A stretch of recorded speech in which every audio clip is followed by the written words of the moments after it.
Alright, y'all. Welcome. Today, basically, we're going to be talking about the Destiny 1 beta, which ended yesterday.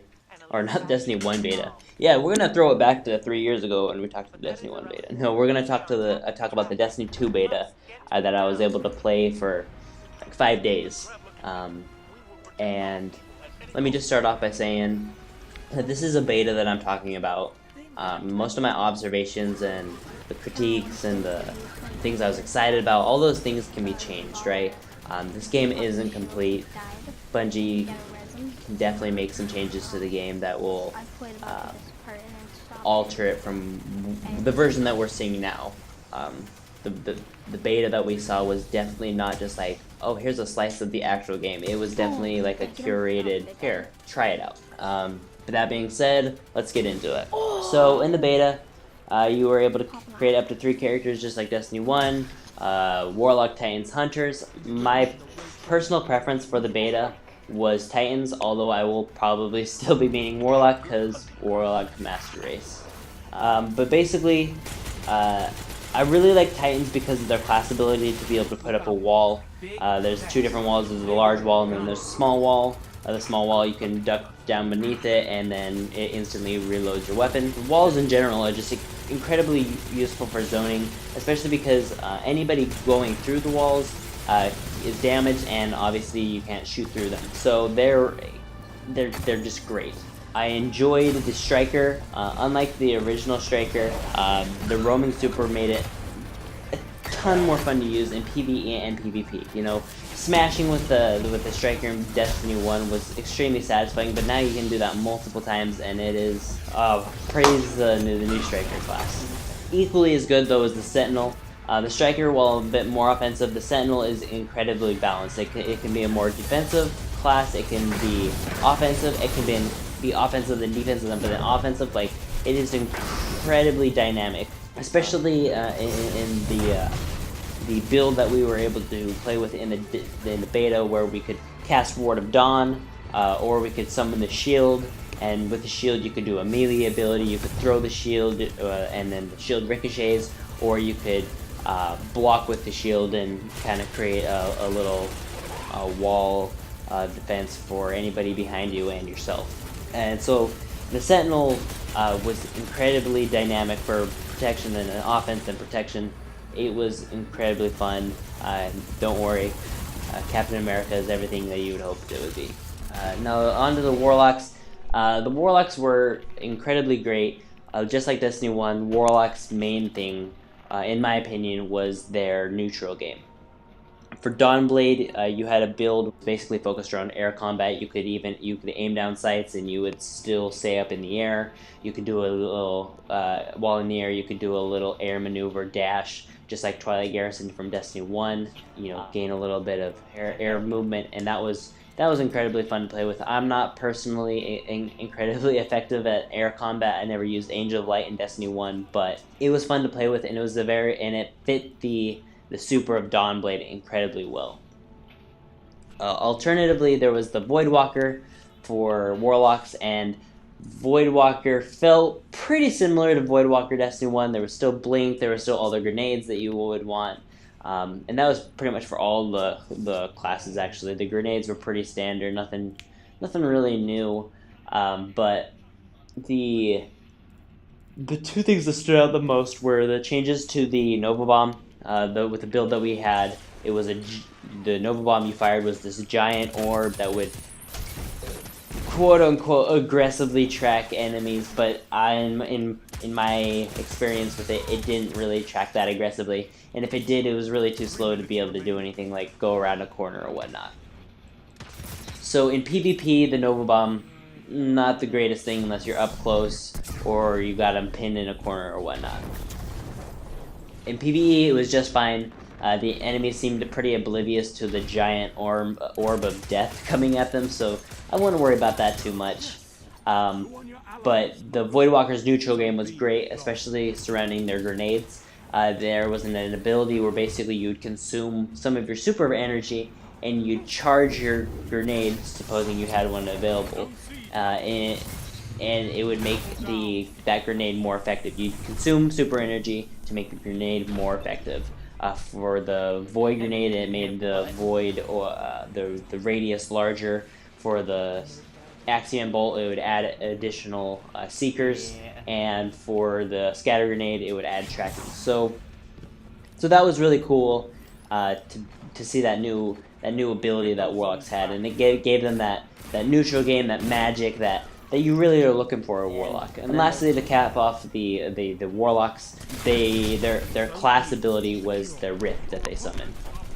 And the Rift, they had two different choices, like the Titans and the Hunters. Every class ability has two choices, but the Warlock's choices were to either choose an Empowering Rift or a Healing Rift. And basically what you do is you cast down a little pool of swirling light, and then while you're standing in that pool, you can basically gain the benefits of that Rift.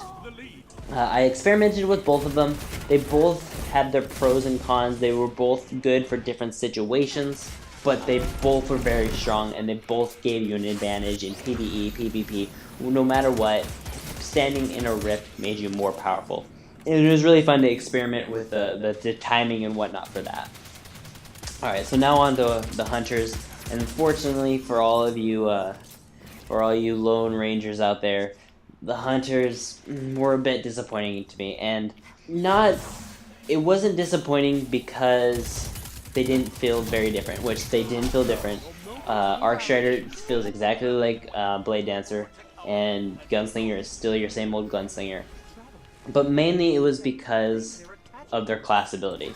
And their class ability was to dodge, and then when they dodge, they get a benefit, right? So one of the abilities is to instantly reload your gun when you dodge, and the other one is to, when you dodge near enemies, you regain your melee charge. And those are both great abilities and can be utilized well, but the problem is, in comparison to the Titan Wall and the Warlock Rift, it just felt to me like the Hunter class ability was a bit underpowered in such that it didn't give you as great benefits. It didn't give your team as great benefits, and so you could just do less with it. And additionally, it's mainly a movement ability. That's what I noticed. So the Titan ability, stationary, zoning, stationary. The Warlock ability, zoning, support, right? But the Hunter one, that's like a movement ability that gives you an extra benefit, right? But the cooldown for most of them seem pretty similar. The cooldowns on them are not as bad as even the grenades and the melees in the beta, and we'll get to that later. But the Hunter dodge in particular seemed a bit slow, just because of their added benefits don't seem as great as the Warlock and the Titans, and so I think they might benefit in the future from maybe having their cooldown reduced a bit so that they can use that movement ability a bit more, and I think that might help it a bit. But beyond their class ability, you know, like I mentioned, Hunters are, you know, same old Hunters. Arc Strider is pretty much Blade Dancer with a cooler animation, and Gunslinger is the same as the Gunslinger that we know. The one thing I will state about Hunters and the different classes is that Gunslinger, the build that we played for Gunslingers in this in the beta, there was an ability where you could fire up to 6 shots with your golden gun. The problem with this, though, was that your time that you had golden gun was significantly reduced. That you would burn through your golden gun incredibly quick. So you had to almost had to pop golden gun, then fire all 6 shots right then, which made it really difficult to utilize effectively in PvP, because if you were going into a 1v2, 3, 4 engagement, then you were likely going to get focused down before you were able to kill everybody. But if you popped it comfortably, pop it, turn around the corner, you're already halfway through your golden gun, and so it's not quite as effective. It's not as powerful as it may seem, and it almost seemed underpowered at some points just because you don't have any damage resistance, and it really burns down quickly.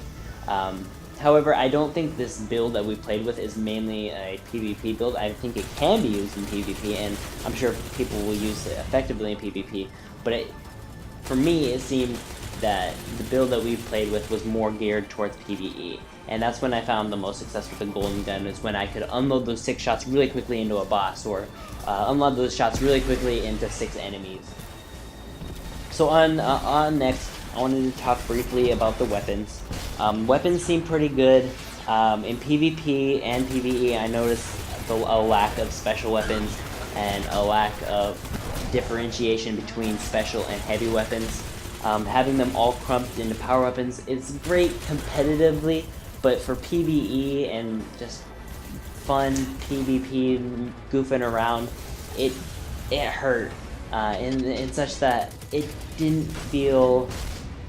I didn't feel powerful as I did in PvE. I didn't have as much fun moments where I'm just, you know what, I want to use my sniper this game. I want to use the fusion rifle this game. There wasn't as much variability because there was less options to choose within the weapons, and this can be mediated a bit by having unique primary and energy weapons, right, with the exotics and creating different weapons like that. Like, they already created a great exotic weapon, in my opinion, with the Gatling gun that the Titans got to play with. It was my favorite exotic of all the exotics they used. It felt different than an auto rifle. It felt unique, and so they can mediate it with ways like that.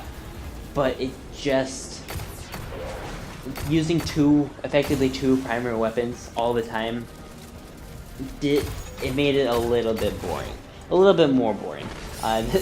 Don't get me wrong, the game was still fun, but it did hurt the game, in my opinion, just a little bit.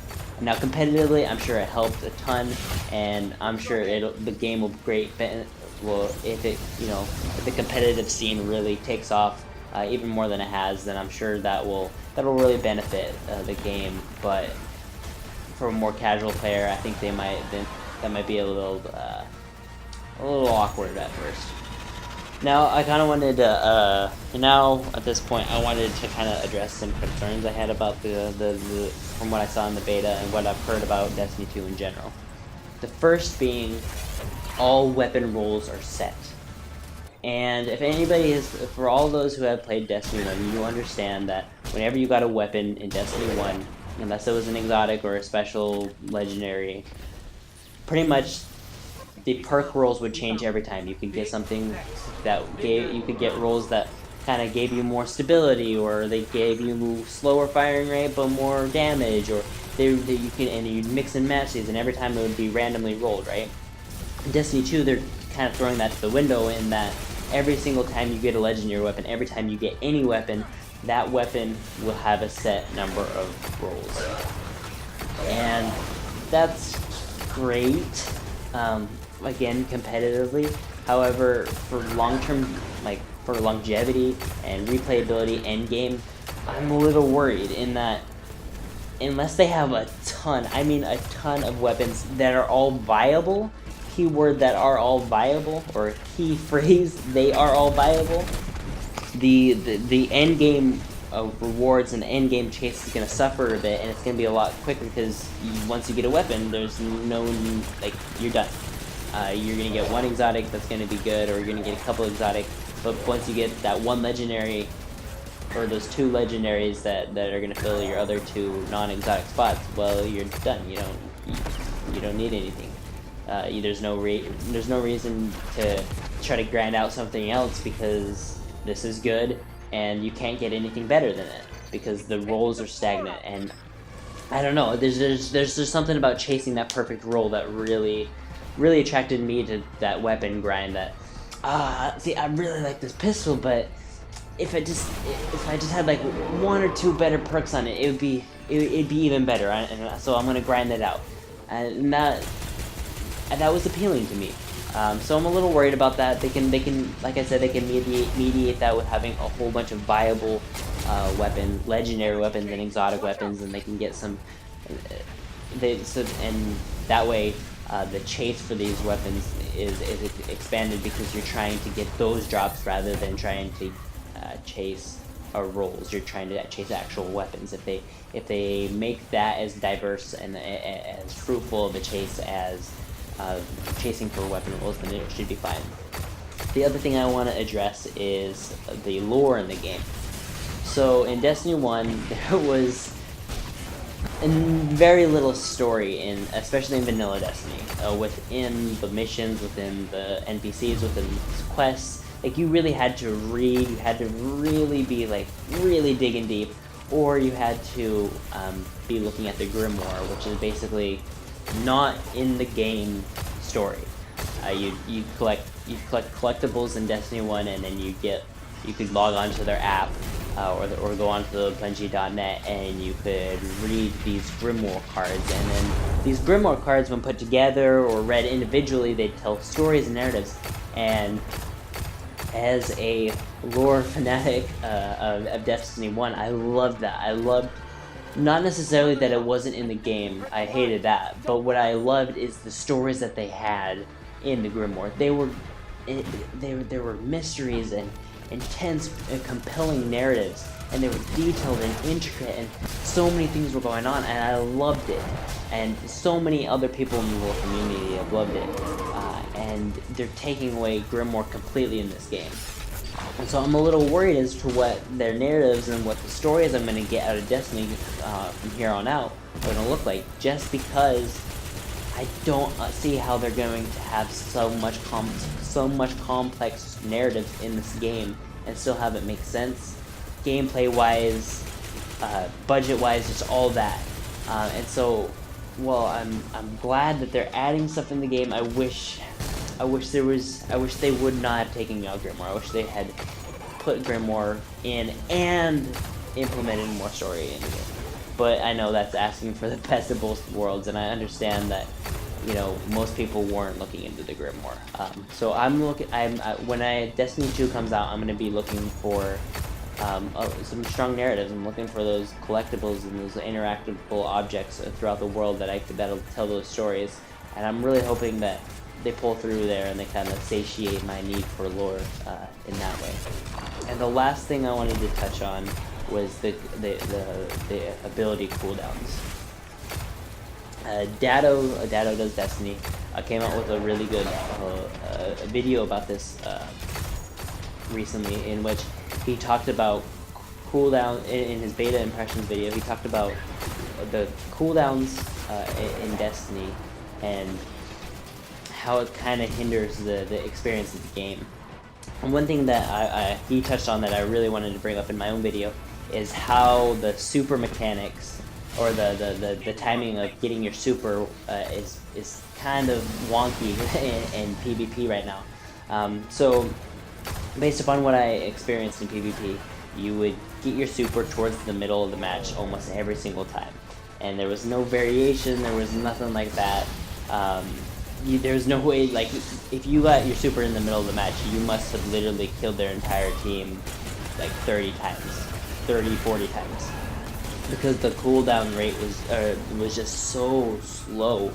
And what this caused is a lot of people either not getting their supers in an entire match, which is really frustrating to not get your super in a match, but other people get killed by people who have supers, or everybody gets their super at the end of the match, but because it's at the end, you are almost forced to use your super. You're like rushed into your super. There's no time to be able to tactfully use your super effectively to kind of make a push, make a swing or whatever. You kind of have to use it because you only get 40 seconds to use it before the match ends. Additionally, I think that slow supercharge kind of goes into the grenading melee charge cooldowns. I think they're a little slow. In PvP, they might be fine, and I could see the argument for why you need to keep them down in PvP for competitive reasons. And I understand. I understand that there's a lot of decisions that have been made in Destiny 2 to help the competitive PvP scene, and I'm okay with that, and I look forward to that in PvP. But in other game modes, in the non-competitive Destiny scene, I would really, really love to see those cooldowns be reduced a bit, so that when I'm in my strike, I don't get to use my grenade only 5 times in that strike. I'd like to be able to use it a lot more. Alternatively, I'd like to be able to use a build in my class, in my subclass, or through my exotic weapons and armor that allow me to get those recharge rates faster. Coming from a Destiny 1 where I was a Void Walker main and I was able to get that energy drain build where if you get a kill you get another grenade in 4 seconds. That was the funnest thing for me, to be able to feel powerful because of my abilities. And I understand that the Destiny 2 storyline is going, the developers are going more towards like PvP competitiveness, and they're trying to blend that in with the rest of the game and make it all a cohesive thing and cohesive character. And I also understand that the storyline is saying that we're losing our light and we're trying to regain it and rebuild it, so we're not going to be as powerful as we were when we took down Oryx and Siba and whatnot. But I really like it to be a little bit more, because I really enjoyed that in Destiny 1. I think a lot of other people did. I think it's going to be something that people miss. I think it's going to make playing Destiny 2 a bit more boring, even though it might make it a little bit more competitive. Regardless, the game feels like Destiny. It's an improved Destiny 1. If I'm speaking objectively, overall, the Destiny 2 beta showed me a slice of Destiny 2, and I still need to see a lot more. I should also state that everything that I said in this video is subject to change. I mean, it's a beta, it's not a complete game. They gave us a very thin slice that was curated to show what they wanted to show, and so these impressions might be completely off. You know, we might start the game and the hunter build, the hunter class ability is ridiculously so all you see is people dodging everywhere, right? We don't know, but and I might see like there's way too much lore and they're forcing me to read all the, like, whoa, like there might be issues and there might be changes, and so take everything what I'm saying with a grain of salt, and I'm definitely taking everything that I've seen with a grain of salt. But I was impressed by the Destiny 2 beta. That's what I want to leave. I want to leave this video stating that I was looking to see. I wanted more Destiny from Destiny 2. I wanted a Destiny sequel, and that's what Destiny 2 is. And I'm really looking forward to when it comes out in September, and I get my hands on the full game, and I'm able to play those patrols and those raids, and, you know, mess with the new clan system, and hopefully get more involved with the community. And I think it's going to be a great experience. But until then, I'll catch y'all later. See you.